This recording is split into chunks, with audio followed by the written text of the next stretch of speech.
السلام عليكم، ازيكم عاملين ايه؟ يا رب تكونوا بخير وصحة وسعادة. النهاردة هنعمل مع بعض الكيك اليومي بطريقة مختلفة، والنتيجة ولا اروع من كده.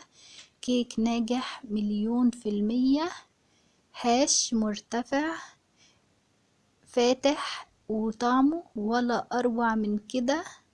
بس تابع معايا الفيديو للنهاية، ولو لسه ما اشتركتيش في القناة يشرفني انك تنضم لقناتي، ونسمي الله ونصلي على الحبيب المصطفى الغالي، وما تنسناش في اللايك. بداية أنا نزلت ببيضتين وعليهم ربع كوباية من الزيت،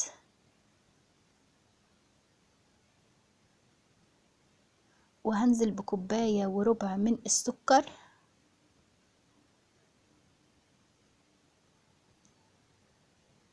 وعليهم كيس من البيكنج باودر،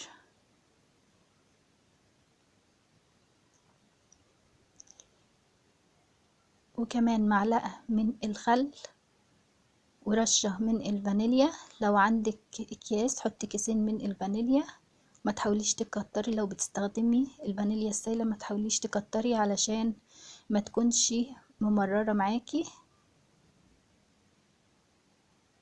هبتدي اضرب الخليط ده كويس جدا. انا عايزة يكون لونه فاتح جدا تماما، ده بيفرق معاكي في لون الكيكة بعد كده، انها تكون معاكي فاتحة. لازم الخليط ده يكون فاتح. هضربها لمدة 5 دقايق وارجع لكم. لما بقت معايا بالشكل ده هبتدي بقى انزل بكوباية اللبن بتاعتي،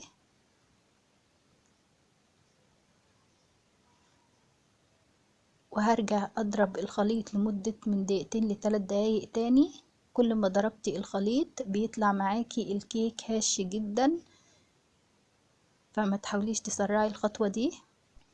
بعد كده هنزل بالخليط بتاعي في بولة، مش هنزل بيه على الدقيق مباشرة علشان ما يكونش فيه تراكمات للدقيق اسفل البولة او يحصل تكتلات. عندي هنا ربع معلقة من الخميرة الفورية، هقلبها في كوبايتين من الدقيق. الدقيق بتاعي انا نخلاه مرتين 2. هبتدي انزل بالدقيق على الخليط بالتدريج علشان ما اخرجش الهواء اللي جوه الخليط.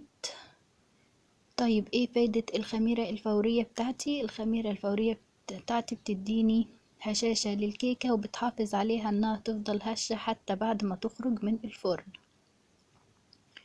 جربيها بالطريقة دي وان شاء الله هتدعيلي. بعد كده هنزل بباقي الدقيق بتاعي، وهقلب برضو لحد ما الدقيق يختفي تماما وملاقيش فيه اي تكتلات. بعد كده هبتدي انزل بيه في صينية مدهونة بالسمن، وهخبط خبطتين كده بس علشان اطلع اي هوا موجود، وهدخله في الفرن على درجة حرارة 220 في الرف الوسطاني لحد ما الكيك معايا يستوي، واختبره بخلة.